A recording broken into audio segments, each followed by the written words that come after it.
So here we can just see the video of our agent playing in the environment, taking these optimal actions here. So this is episode 200, so it should be taking the optimal actions here in the environment. Hey guys, welcome to a new video in this artificial intelligence tutorial. In this video here, we're going to implement a Q-learning agent for the Ludo board game. So we'll go over first of all, what is Q-learning, how can we use it for like teaching this agent here to play the Ludo board game. Then we're going to implement it in code. I'll show you all the lines of code that you need to implement for implementing this Q-learning reinforcement learning agent that learns to play the Ludo game against random opponents. Then at the end, we're going to see the results. We're going to train our agents over a number of episodes, and then we're going to see the results at the end against 1, 2, and 3 random players in the Ludo game. So it's actually like a really exciting project. It can be used for a lot of different kind of things, and I'm just really excited for this project. But first of all, remember to hit the subscribe button and bell notification under the video. Only 10% of you guys watching these videos here are actually like subscribing to the channel. It's just a single clip, and it just means a lot for me and the channel. You can also become a member of the channel if you want to support the channel with a small monthly fee.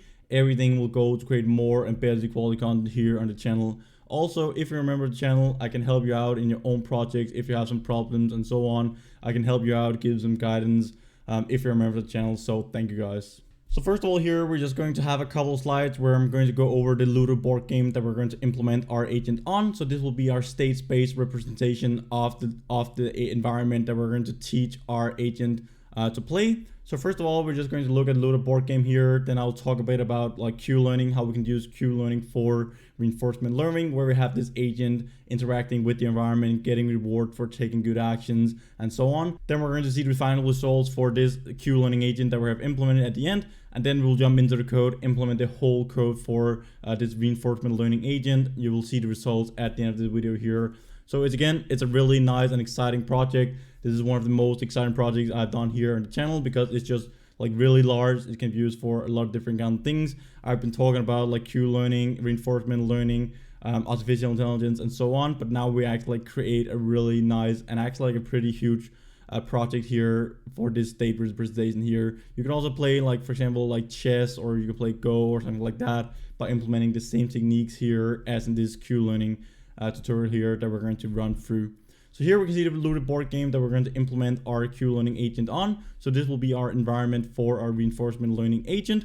Here we can see all the different kind of states here. So we have state 0, which will be in the home position for our Ludo pieces. And then we can just see all the indexes here in our state space or like in our environment for all the pieces. So we can see here that index 1 for our piece is actually just when we get out of the home, and then we can see these globes and we can also see the stars. So we need to index those inside of our code so we actually can take the right actions, and we can actually teach our Q-learning agent to take the right action. So it's a good action to jump on the star because then we're going to jump to the next star. Most of you guys probably know the game Ludo here, so we won't go into details with the rules. You can look them up on the internet, or you can try to play around in some online Ludo games. It just acts like a really nice and really known board game out in the whole world. But here we're just going to teach the agent to take good actions from the different kind of like dice rolls. So we also have a dice, we're rolling a dice, we get the number of eyes on the dice, and then we can actually take actions based on that. But then we need to teach the Q-learning agent if it should like take an action with one of the pieces. So we have 4 pieces out, for example. Then we need to choose like which piece is the best piece to move right now, which can take the best action, and so on. We can also get killed if we get hit home by an opponent, and so on. So there's a lot of different kind of like things that we need to take into account, and a lot of different kind of state and actions that we can take. And that is probably like why this project here is fairly hard to do and like pretty difficult, because we have a lot of different kind of states. We need to take care of where are our opponent pieces, because if we have 4 players on the board here and all 4 players have the pieces out on the board, there's actually like 16 pieces moving around here on the board at the same time. So that's a lot of things that we need to take into account. We need to keep track of, and we need to take the best actions in the environment for the given state, and also taking into account the role of the dice that we have. So here we're just shortly going to talk about reinforcement learning, and specifically Q-learning, which is the algorithm that we're going to implement throughout this video. Again, we have an agent that is interacting with the environment. It is taking actions in the environment. So here we can see at the top of this image, we can see, or like this diagram, we can see the agent. It takes an action to the time step t. It takes an action in the environment, and from that environment, or like from that action taken, it gets a reward from the environment. And we also change the state, so we go to the next state because now we have taken an action in our state. It could be moved to a globe, for example. Then we get a reward for actually like jumping to the globe, and then we will transition to the next state for that piece. We will transition that state to the agent. We will receive the reward, and then the agent will take new actions based on the rewards that it gets through interacting with the environment. So over time, we can use something called epsilon greedy. It is a trade-off between exploration and exploitation. I'm going to talk more about that when we jump into the code because that is actually really important. So first of all, when our agent is just deployed in the environment, we just need to take some random actions. We need to explore the environment. We need to explore different types of actions to find what are the actions that where we receive the highest reward for our agent.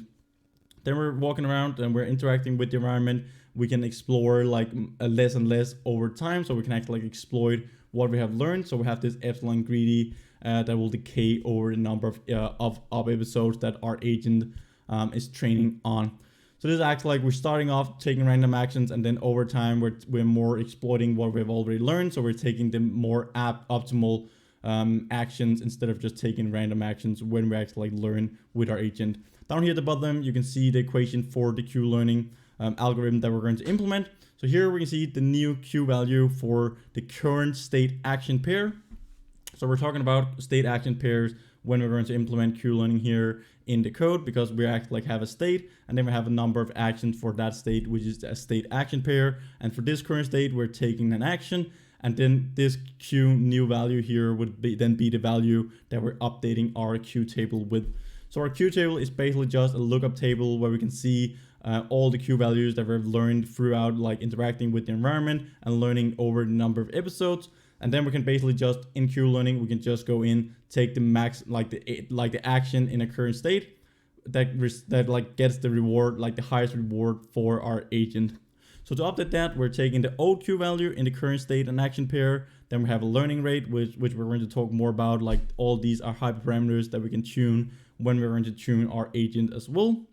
Then we're going to multiply that with our temporal difference, as you can see down at the bottom. We have a reward for a given time step, and then we also have a discount factor. So we're multiplying that, or like we're adding that with our discount factor, and then our discount factor, it basically just discounts the estimate of our optimal future value in the next state if we're taking that same action. So here we can see that we take the action that maximizes the Q value in the next state for the current action. So we're actually like taking one step ahead, taking the maximum action of that, and then we take a discount factor of that. So we're trying to estimate the optimal future value for the next state that our agent will get in, and then we're subtracting the old value from that. So this is the temporal difference that we're updating our old Q value with.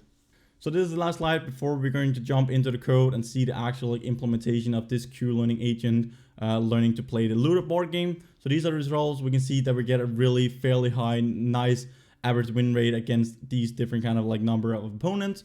So first of all, here we can see that we have trained our agent for 500 episodes. We can see when we're training against one opponent, this is the red graph here in the figure. So we see we received around like 80%, or like we achieve up to like 80% win rate against one opponent. And when we're just taking random, like if we're just taking random actions against a random opponent, the random like the default or like the probability will actually like be 50%, like 50% win rate, because if there are two players and we're just playing random against each other, then over time it should tend towards like 50% chance of winning. But when we implement this Q learning approach, we actually like achieves 80% win rate, which is actually like pretty good. When we have two opponents, we reach around like 65% win rate against two opponents, where when we're playing two opponents, we have 3 players on the board. So we should have like a random probability of 33% of winning like the games here when we take the average over like a number of episodes. Then the last one here is against 3 opponents. We have 4 players on the board, so the random probability will just be 25%. But here we can see we actually like reaches around 50% win rate, 48, 49, like 50% depending on the hyperparameters that we're going to tune. So we actually like have 50% win rate against 3 random opponents, where we only have like if we're just taking random actions, our probability of winning will be 25%. So we're actually like doubling that percentage by using this Q learning approach here, reinforcement learning, where we're just deploying our agent in the environment. It learns to take the best actions in the environment, And we're also going to set up some different kind of reward values. You can tune on that. Again, all the code from this tutorial here will be on my GitHub. I'll link to it down in the description here. You can just check it out. Also, when you're down there, hit the subscribe button and bell notification again. It will just help the YouTube channel and me in a massive way. And I just really appreciate you guys watching these videos. So again, all the code will be on my GitHub. You can basically just clone the repository, run it on your own computer, tune some of the parameters. You can tune the hyperparameters, but you can also tune the reward values so you can have your own agent and then train your agent in the environment with the Ludo game here and then deploy it later on and see if you can achieve higher win rate than me. And also, if you do that, comment down in the comment section, what are your high parameters? What strategy did you take? So this strategy here that I'm going to implement is a really, really aggressive player. So we're going to try to kill opponents. We're not playing safe at all. We're just trying to kill opponents and get to the goal as fast as possible, as we're going to see in the rewards table. So for this video here, we're going to use something called LudoPy. So it's basically just like the Ludo game implementation in Python that we can then use. We can call some different kind of functions to get the state of the environment or of the Ludo board, and then we can play around with that and give that as an input to our Q-learning agent. Then we can update the states and render our environments and so on. So this is actually like a really nice implementation. You can basically just go in, pip install it. You can see down here, you can just pip install and then LudoPy, and then we can use it here. It has some examples of like how to use it, but I'll also show you here in the code. So basically, when we're going to run the code, and if you just clone it from my GitHub repository, you can basically just run the code. You only need to pip install like LudoPy here, and you can run the code on your own computer. So this is an implementation of the Ludo game in Python for use in AI or whatever you want. And then here we can see that for normal use, we should only use ludopy.game. We're just going to use these in the code, and I'll show you how to do it. But again, you just need to pip install it, and then we can just use this Ludo game implementation in Python. So now let's jump into the code, and I'll show you how we can actually implement this Q-learning agent and teach it how to play the Ludo game. First of all, I'm just going to show you how we can use this Ludo game module that we just pip installed from GitHub. So basically here, we're just taking a random walk. We're just taking random actions in the environment, but this is just to show you like the structure of like how this Ludo game here is implemented. So first of all, we're importing LudoPy, we're importing NumPy and CV2, so we can actually like show what is going on our board, Ludo board. So first of all here, we just have a G, which we set equal to ludopy.game. And then we have a variable here, there's a winner, which is equal to false. So basically this random walk here is just running until there is a winner. So basically the most important thing here is that we can get an observation. So we just call g.getObservation. So we'll basically just return all the information that we have on our board into these variables here. So we can return the dice, so we can get the number of eyes on our dice for like a given throw.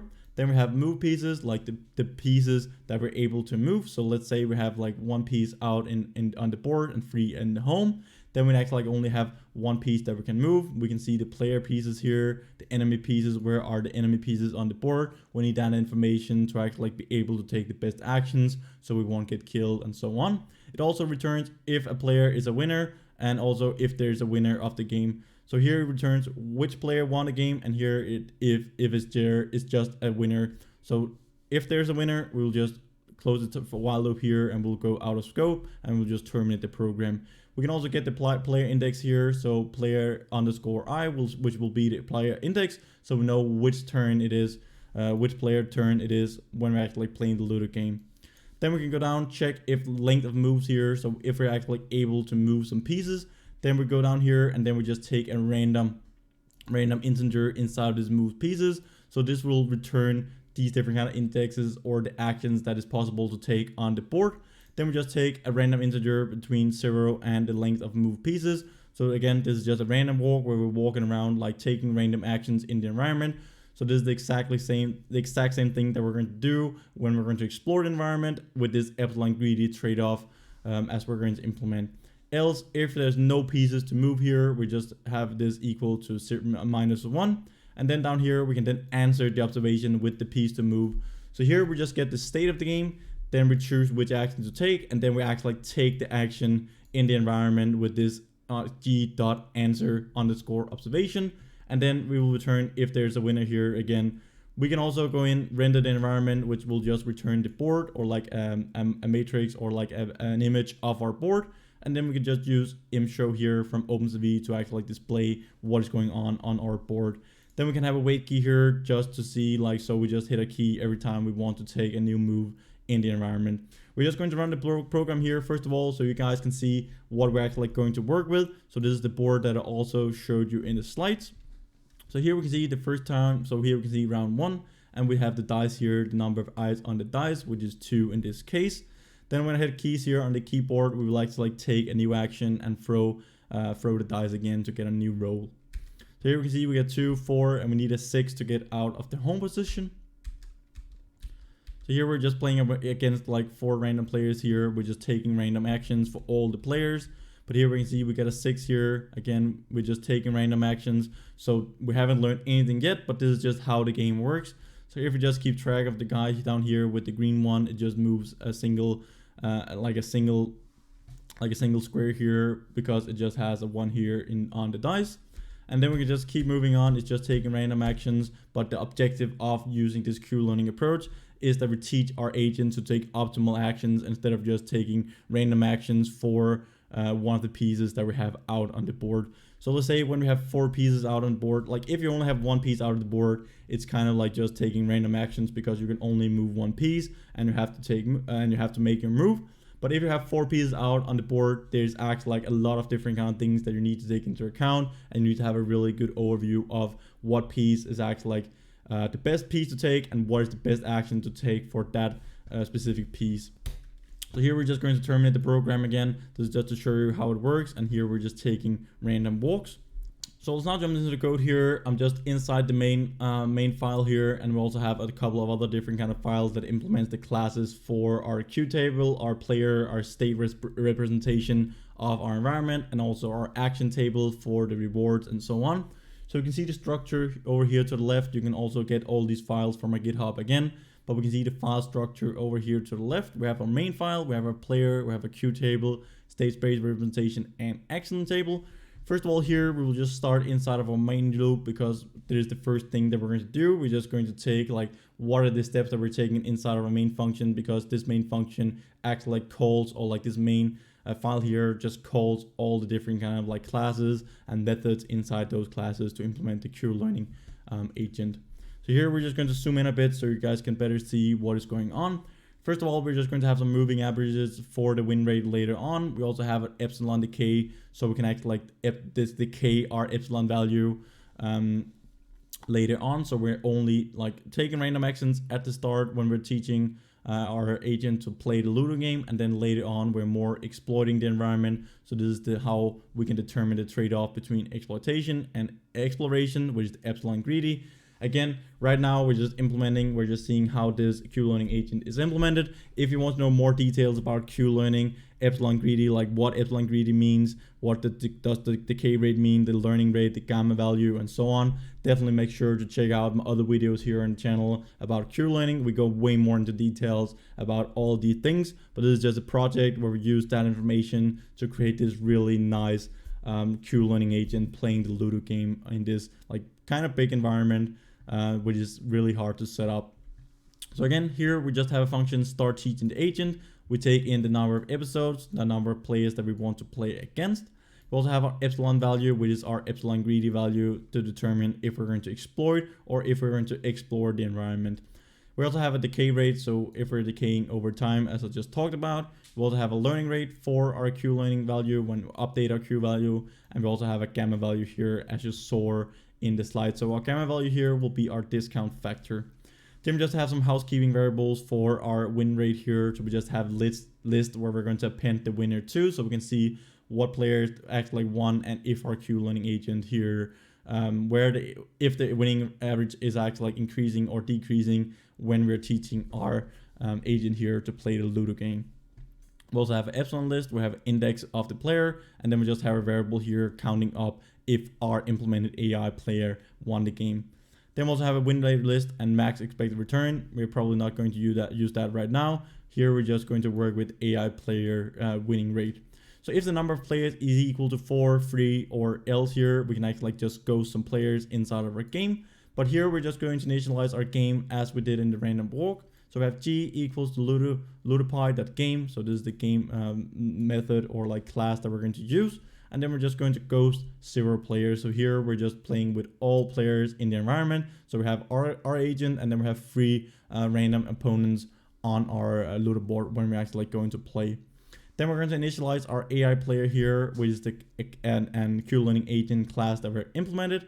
Then the first parameter here takes is a 0, which is basically just, as we can see here, if we just go to the definition afterwards, and then we have the learning rate and the gamma value.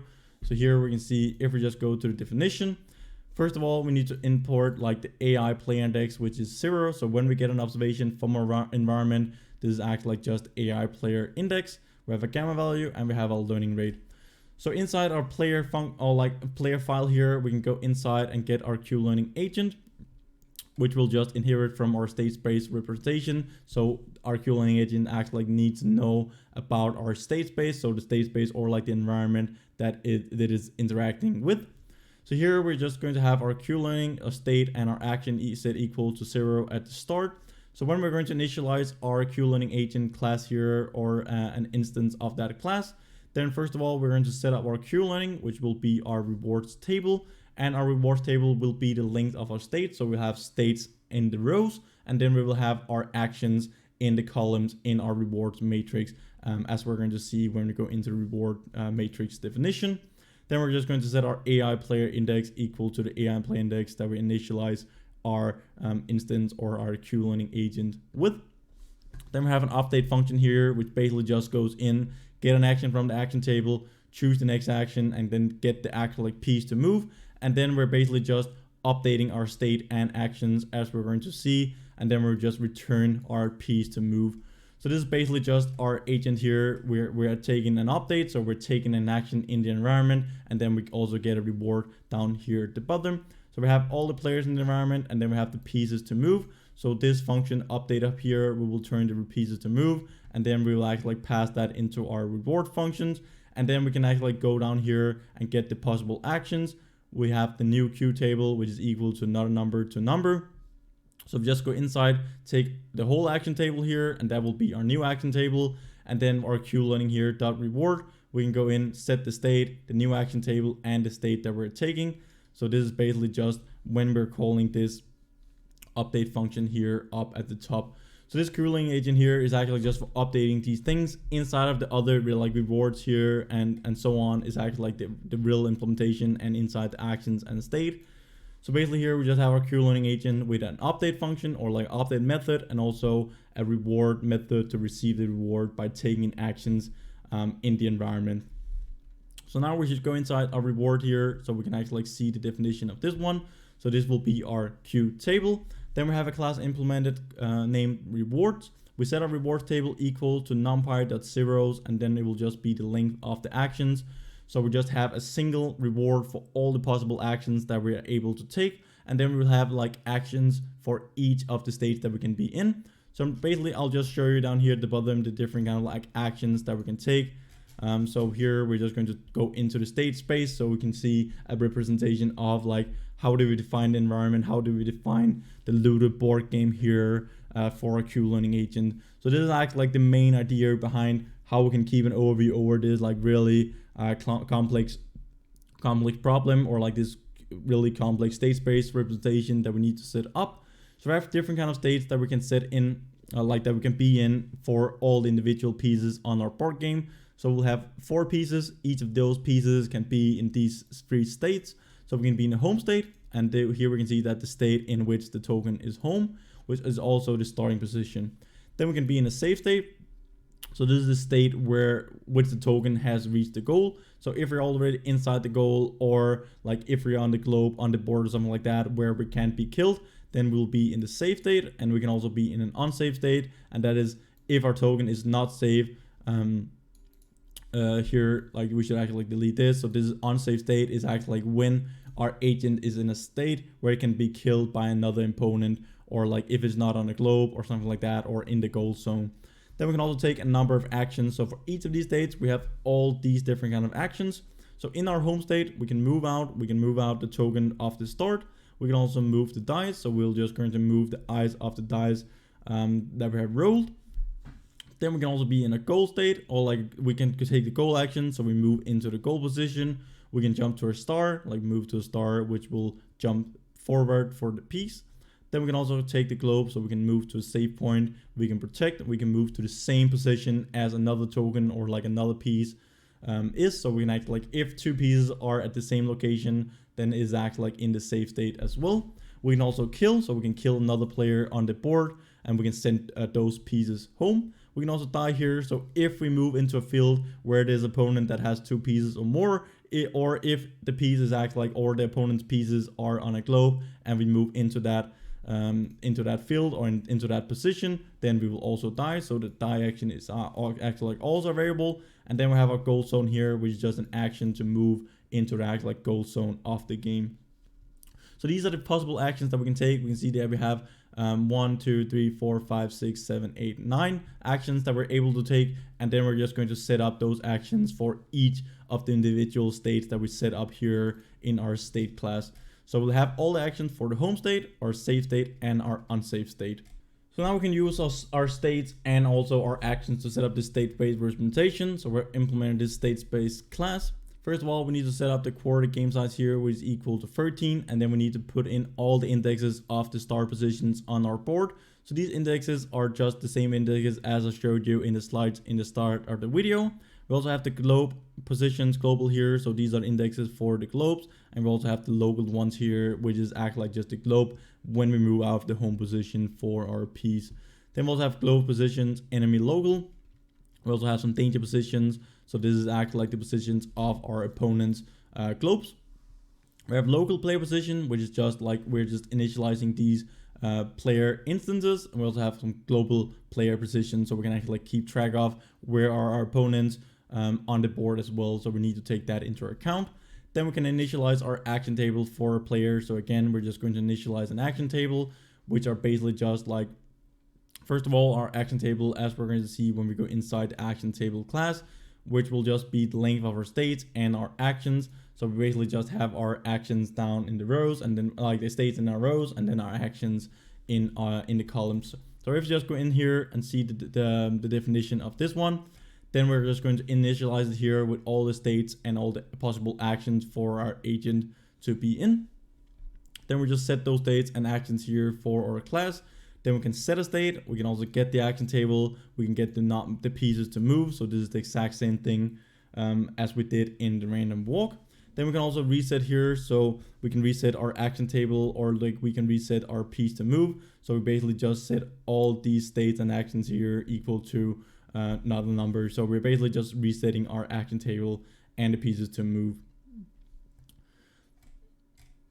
So if we go back here again to our queue table, or like to our state-based representation, then we can go down here, we can get the global position. So we pass in a player, we pass in a piece, and then we can actually just get the global position of that player's piece. We can also get the local position, and we can also update the action table down here. So for specific player and an action and a piece, and then we also have a value, then we can update the action table here for that specific piece. So we're going to use that to implement our Q learning agent. So it tries to maximize the reward that it receives by taking these actions here. So basically our action table will just be like kind of like our Q table where we just update these action values that we have.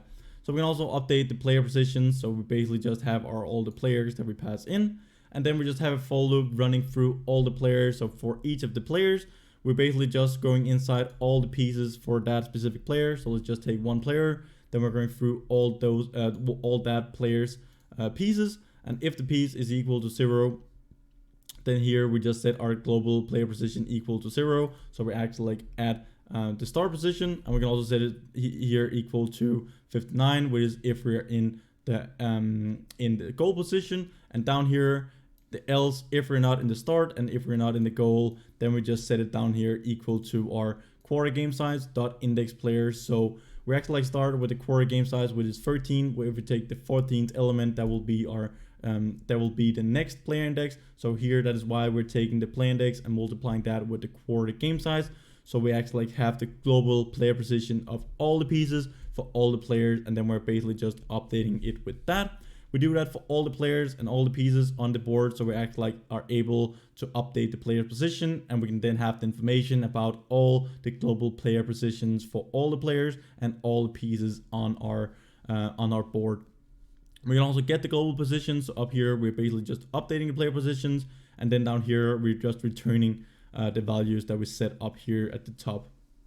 We can check if the piece is a safe location, and we can also check if a piece is a location. So here we won't go into details. These are basically just like, we can just go inside, check at these player positions if they're actually safe, or if there's a safe location, or if they're in a danger location, and so on. So these are basically just if statements where we go in and check the indexes of the global positions and also the danger positions. So in here, for example, we just go in, if global position in self.global positions global, we go in and check the indexes of the global positions. And if it's inside that, we just return false and so on. So these are not really that fun to see. It's basically just if statements checking where are the pieces, if it's protected, where are they on the board, and so on with all the indexes we saw at the start. So here we can get the enemy list, so we need to take care of that as well. So here we can just go in enemy play index in all the global player positions. So here we basically just go inside.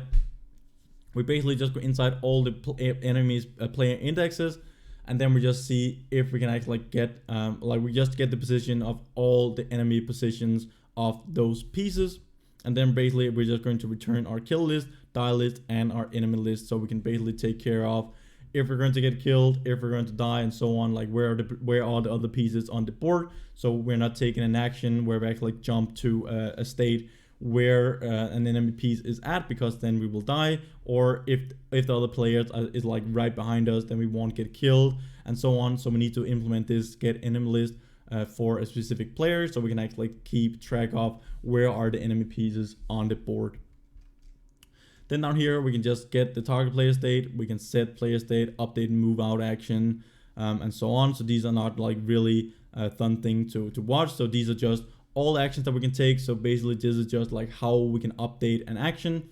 So all the functions here, they basically take in the player that we want to update the action for, the piece. So we can take 4 different kind of pieces for each of the players, and then also the dice. So we take into account the number of eyes on the dice. So here we're just going to take one example, and these are all the actions here that we can take, and this is basically just the same thing. So here we can move out action. So first of all, we check if our local player position is equal to 0, because then we're at the home position.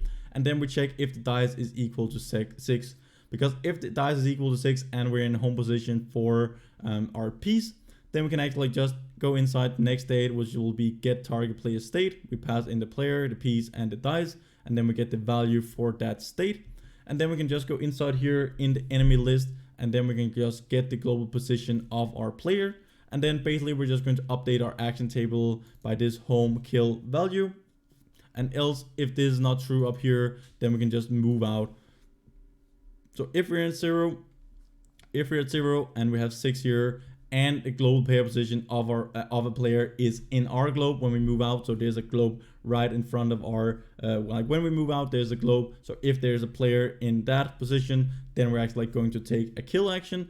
And if there's no players on our globe when we're going to move out, and our dice roll here is 6, then we're just going to move out. So it's either if there's a piece, we kill it. If there's not a piece, we just move a piece out. So this is just how to update this move action here. We just have an update function for all the other different kind of actions that we can take, where we just go in, check the local positions and the global positions of the enemies and all the other players and pieces on the board, and then we just check the different kind of indexes for the globes, protections, and so on, like what are the states that the other pieces are in. So here we can see we have the update and move dice action, update the goal action, star action. So if we're on the star, we're actually going to jump through that. It's not really that important. It's not really that fun to watch. These are just like update functions as we just went through. So we'll just take up time. It's not really necessary. Again, you can dive more deep into the code if you want to know like how we can actually get the local position, global position of the enemy pieces in more details and than I've just explained. So again, these are just functions to update all the actions. And if you scroll down to the bottom, we just have this updates function that we're going to call every time we actually update an action. So again, we just go into all the pieces in the pieces that we're able to move. So let's say we have 2 pieces out, then we have 2 pieces that we just run through in this for loop, and then we can just update these actions here, and then we just continue. So if check goal zone, so if we actually just check these different kind of things, we're just updating all the information that we have. So we take an action, we update everything on our board game, and this is pretty much what this update function here does. So if we just go back to the main file here, we can actually see this update function that I just showed you. It's basically just when we're going to get the piece to move here. So when we're updating all the actions that we're able to take, depending on where are all the other pieces on the board and so on, what is the best action to take, then we just call this update function from our AI player _1. We just pass in the players, we pass in the move pieces, and then we pass in the dice value that we got from this and get observation up here at the top. So here, if there's no piece to move in piece to move, we're just going to render the environment so we can see if there's something wrong, or else we're just going to move that piece with some random integers down here at the bottom. Else we're just going to have piece to move equal to -1, and then we can answer that observation with the piece to move. So up here, our piece to move will be the action that we're going to take for a current state for our AI player, which is what we're answering our observation with. And then all the other players are taking random actions in the environment or on the Ludo board game.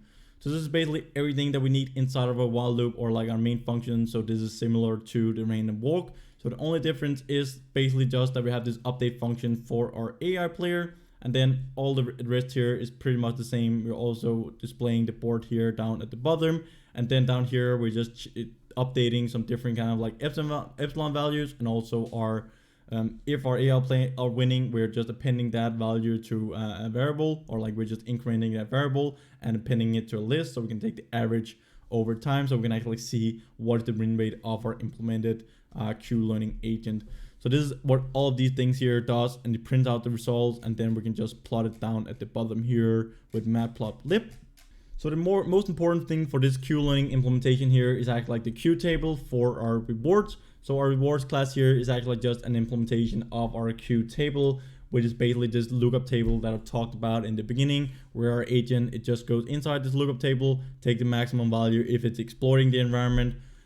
So this is actually really important, and probably the most important implementation here in this code, because this is the whole idea behind Q-learning, and this interacting with the environment for our agent, where it takes actions, get rewards, update the Q table, and so on. Where some of the other different kind of functions here is basically just to update these actions, update the environment, render the environment, and so on, and also update each of the actions, set up the actions for our game's state-based representation. So the most important things here is the states, the actions, so we can take these number of actions here for each of the individual states, and then we can go inside and implement that in our rewards class or our Q table. So here our Q table, again, as we talked about, our Q table is equal to zeros, so we're just going to initialize our so our agent actually needs to learn from scratch, because all the values in our Q table will just be zeros. We have the number of states, we have 3 states in the row, and then we have the number of actions in the column. So we have a 3 by 9 matrix here, so with all initialized with zeros, but all the actions here would actually be all the actions that we have in our state space representation. So that will be 27 values. So we have 9 actions for each of the states. We have 3 actions, so that's 9, 18, and 27. So if we go back here again to our Q table, we have now a matrix with initialized with 0. So that is our Q table. We set our epsilon greedy value equal to epsilon. We set our gamma value equal to gamma, and also the learning rate. Then we can actually initialize our rewards table here, so we can give rewards, and these are some of the parameters that you can tune by yourself. So we get some rewards here for agent for taking different kind of actions in different states. So here we just have some variables. So if it's taking a very bad very bad action, we can actually penalize that. We can also, if it takes a good action, we can also give it more reward based on the state that it's in. But here are the default values here. So if we're in the save state and we move out, then we get a reward of 0.4. If we just move the dice, we get a really low reward, because we don't want to take that. That is just the default. It's just random action. So here we're just moving the dice, so it gets a really low reward. If we get to the goal, it gets a really high reward of 0.8, and also if jump to a star, it's 0.8. So again, as I said in the start of the video, this is a really aggressive player. We just want to get to the goal. We want to jump on as many stars as possible, and then we also want to kill as many opponents pieces as possible while we are like walking around in the environment on the Ludo board while we're playing. So we can also take some other approaches. You can try to implement a more passive or more defensive player. You can see the results compared to mine and so on. So here, if you jump to the globe, it will get a reward of 0.4 if it protects. So if it jumps into a globe, or if it actually like goes to the same location as another piece, then it will get a reward of 0.2. If it kills another opponent, this is the highest reward that it can receive. Again, we just want to kill as many as possible while we're like walking around, or like while we're taking all our moves in the board. We can also die action here, so we get a negative reward for that. So we actually like penalize the agent for taking the die action in the safe state.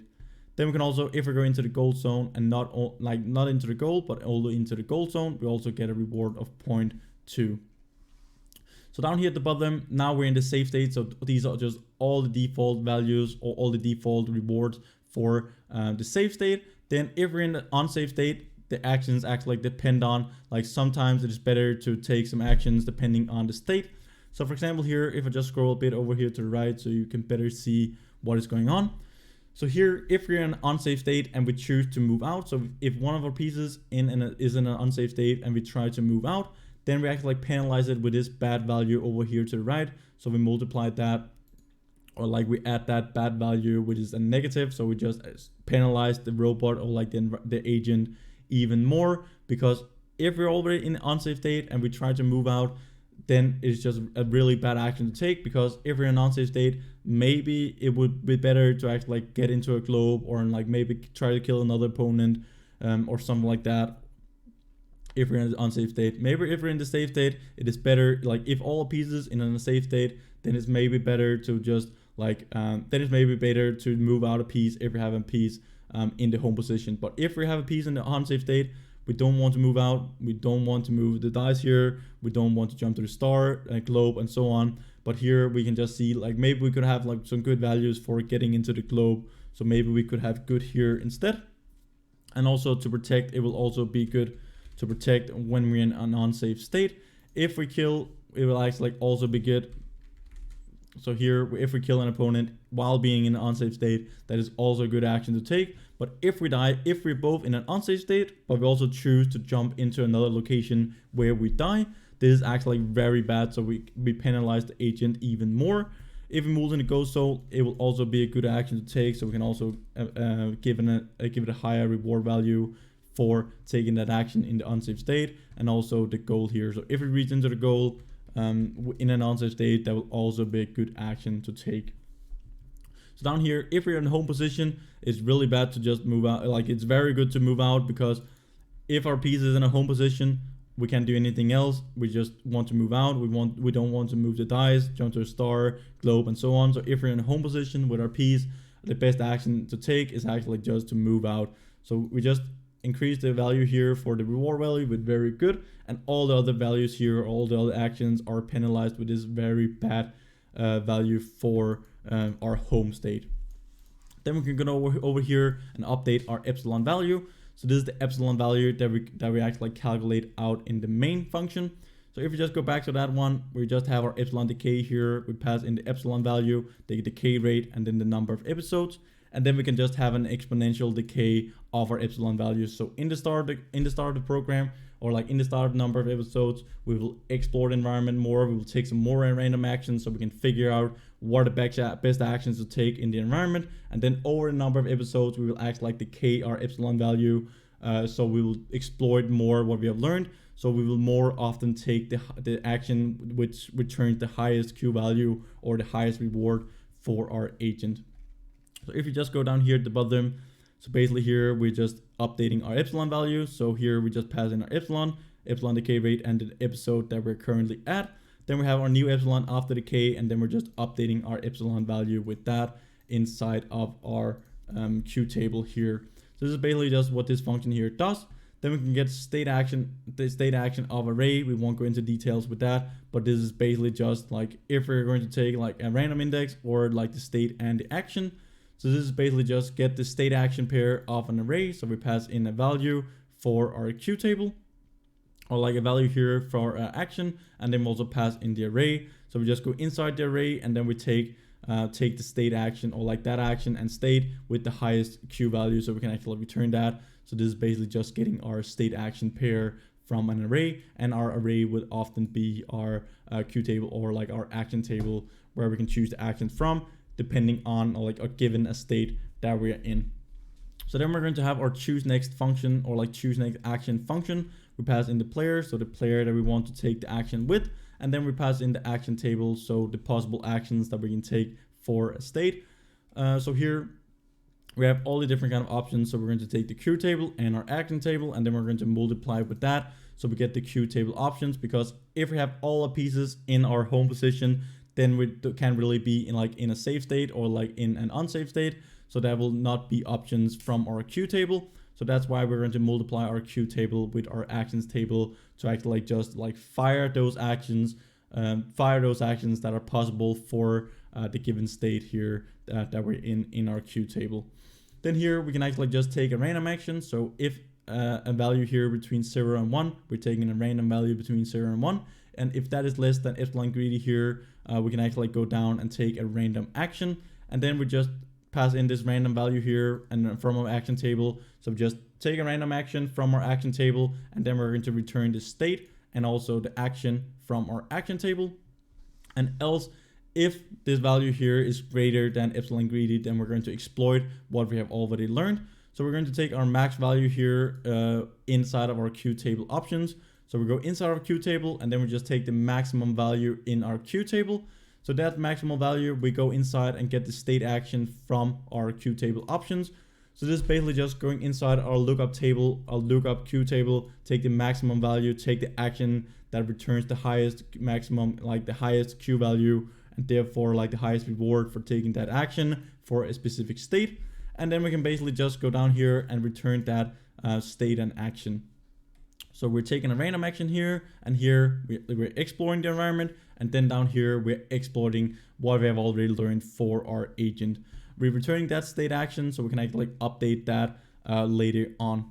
Then we can go down, get the reward function. So this is the last function that we're going to talk about. So this is actually like what is implementing the Q learning equation that I showed you in the slides.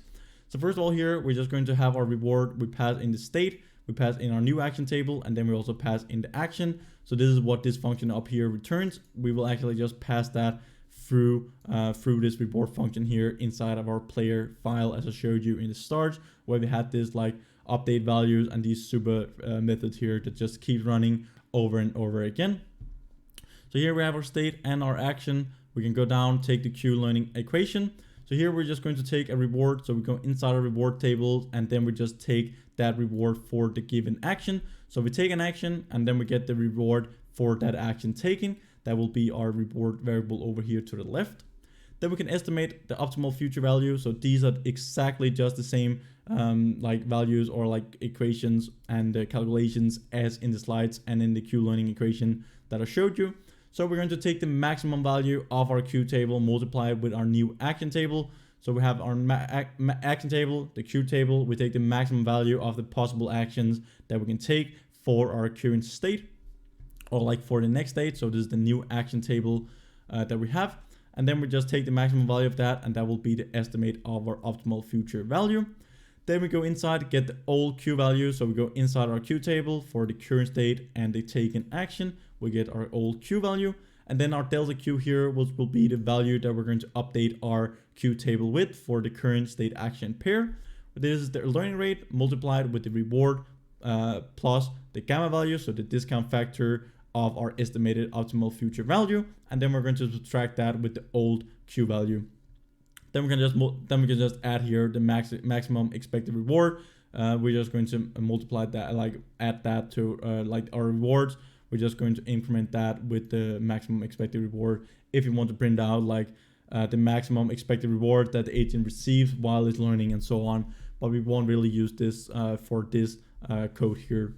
So here we can update the queue table from the new action taken in the current state. So we just go inside our queue table for the current state action pair. We go that in there, set the new like the old queue value plus the delta queue value by the learning rate.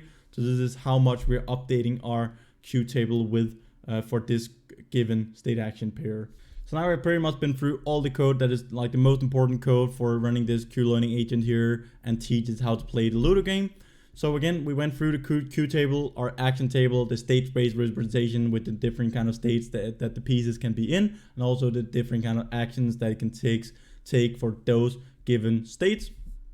Then we set up the queue learning equation, we updated all the values and so on. We took care of like where are the other pieces on the board and so on. So it might not give you like the best overview because there's just a lot of different kind of things that you need to keep like an overview over and take into account when we're updating all the positions and so on. But the most important things are the queue table, our rewards that we set up, the hyperparameters, and also then the queue learning or like the queue learning equation to update our queue values, and then our epsilon greedy. So if we should exploit or explore the environment. Then the rest of the code here is pretty much just like how to set up the Ludo game and how to update these different kind of actions based on the indexes that I showed you on the board in the start of the video here in the slides.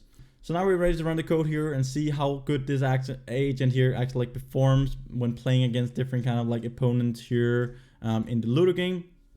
So again, we have been through all of this here. So now we're just going to render the environment so we can actually see the actions that it takes. So here we can just set it here. We're just going to update like every 500 milliseconds. We're just going to update or like render the environment. So we just get an update and then we take a new action based on that. So here we're just adding a delay for the episodes in the start so we can actually see what is going on. Then down here at the bottom, we're just going to call our function. So we have our learning rate, we have a gamma value, epsilon decay rate, and episodes. And I've already tuned these parameters here. You can play around with them again. If you get better learning rates or like if you get better win rates than me, make sure to comment down in the comment section. I'm really excited to know or like to see if you guys can achieve better results than me, also with some other different kind of strategies in the rewards and so on. So here we basically just call this function start teaching the AI agent. We pass in the episode, the number of agents that we want to play against. So here we're just going to specify 3. So we're playing against 3 random opponents together with our queue learning agent. We have an epsilon value, epsilon decay rate, learning rate, and our gamma value. So this is the discount factor. Then here we're just going to plot the win rate like over the number of episodes for 1 opponent, 2 opponents, and 3 opponents. And then we can also see the epsilon decay here. So we can see when we're not exploring the environment anymore, and then when are we actually like just exploiting what we have learned. So this is just corresponding to deploying our queue learning agent in the environment, only exploiting, only taking the most optimal actions based on the state that is in and what has learned from the number of episodes that we have like taught the agent in. So here we're just going to run the code and see what results do we get. So here we're just updating the board here every like half a second. So here we're going to see our agent will be in green. So we have 2 pieces out now. Now we move to the globe. We could have moved the other piece down here at the bottom as you saw, but we actually like moved the second piece here to the globe because that is a better action to take, because then we move that piece into a safe state. Then we can just see here that it's just playing around, it's moving around. It's really hard to like follow, but you can try to slow it a bit down and see if it's actually like able to take the most optimal actions. This is only the first episode, so it might take like a bit longer time. You might get up to like 20, like 50 episodes before the agent has actually like learned to take the most optimal actions in all different kind of situations that it can be in for all the 4 pieces. So here we're just going to terminate the program, and then we're just going to comment this one up here. So now we're not actually like rendering our environment. So we're just going to comment these lines of code out. So we can basically just print out at the end the win rate and then display it in the graph as I also showed you in the slides. So here we're just going to run the program again. We're printing out like every 50 episodes. Then we're going to print out the win rate, or every 100 episode.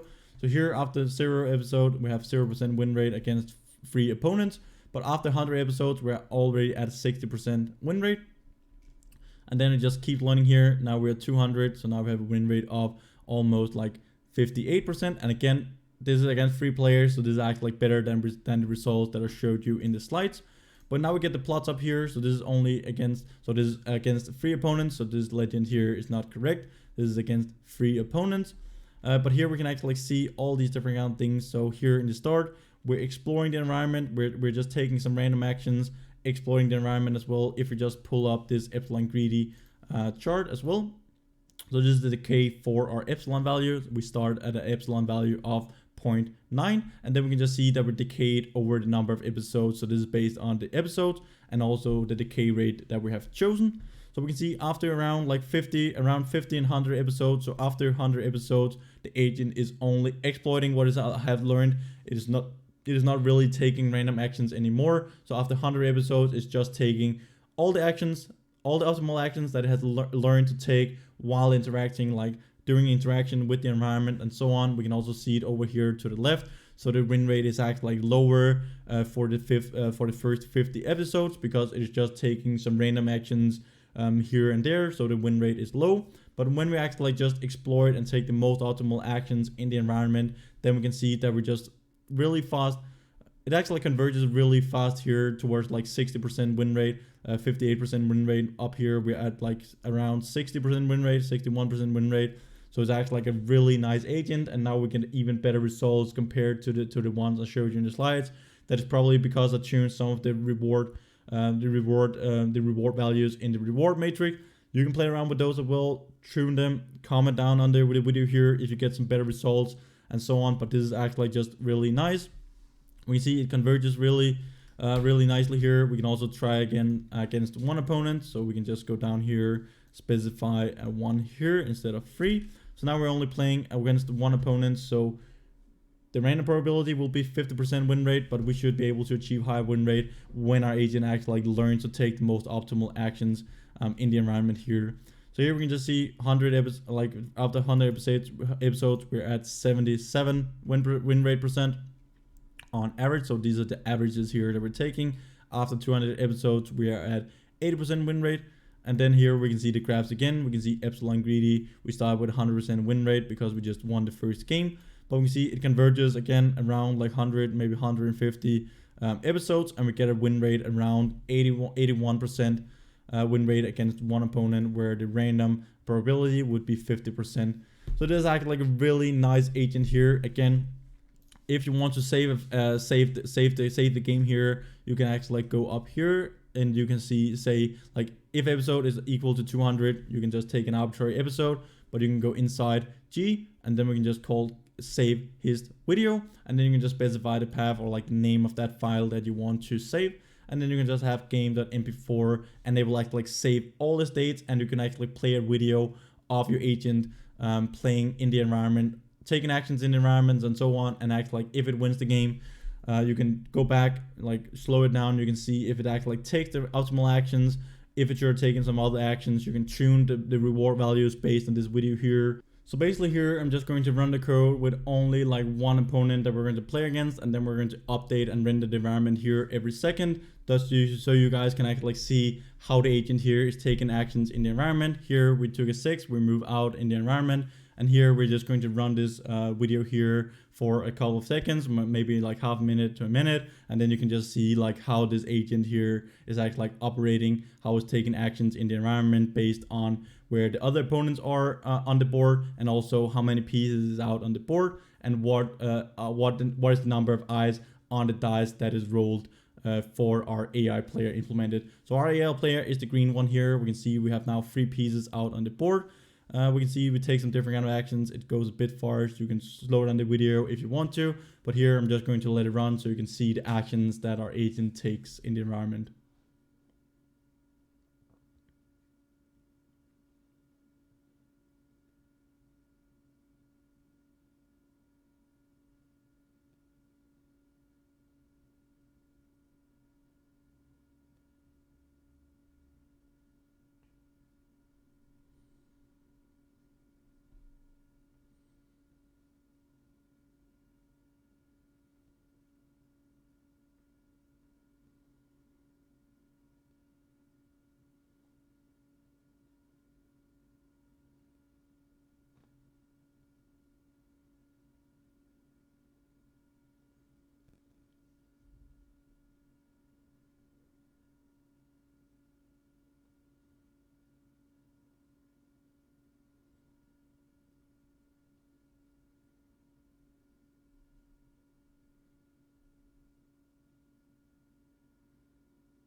we've now been through most of it. We've seen the results. We can see how the agent actually like learns over the number of episodes that it's interacting with the environment.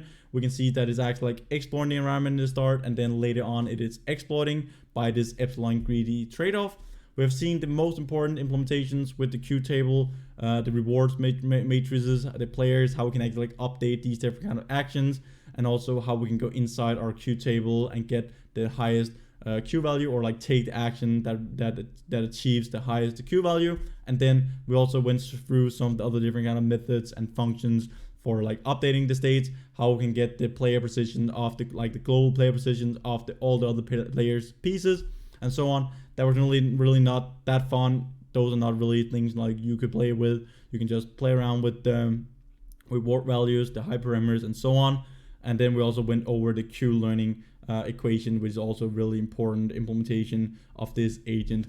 So thank you guys for watching this video here, and remember to hit the subscribe button and bell notification under the video here. It just really helps me and the YouTube channel out in a massive way. I just really appreciate your support on this channel. So in the future, we might play around a bit more with this code here, see if we can change some of the things. If you guys comment, if you get better results down in the comment section, I might create another video where we can go over these different kind of things, try to tune some of the parameters and so on. And also, if you guys have some ideas what we can do with this code and this Q learning agent for the Ludo game, comment down in the comment section. I want to know like all of it. I'm going to read through all the comments and answer you guys as well. If you're interested in my computer vision tutorial where we're talking about basic image operations, camera calibration, stereo vision to get depth information in our images, combine that with point clouds, do some different kind of like point clouds processing techniques and so on. So if you're interested in that computer vision tutorial, I'll link it up here, or else in the see you next video, guys. Bye for now.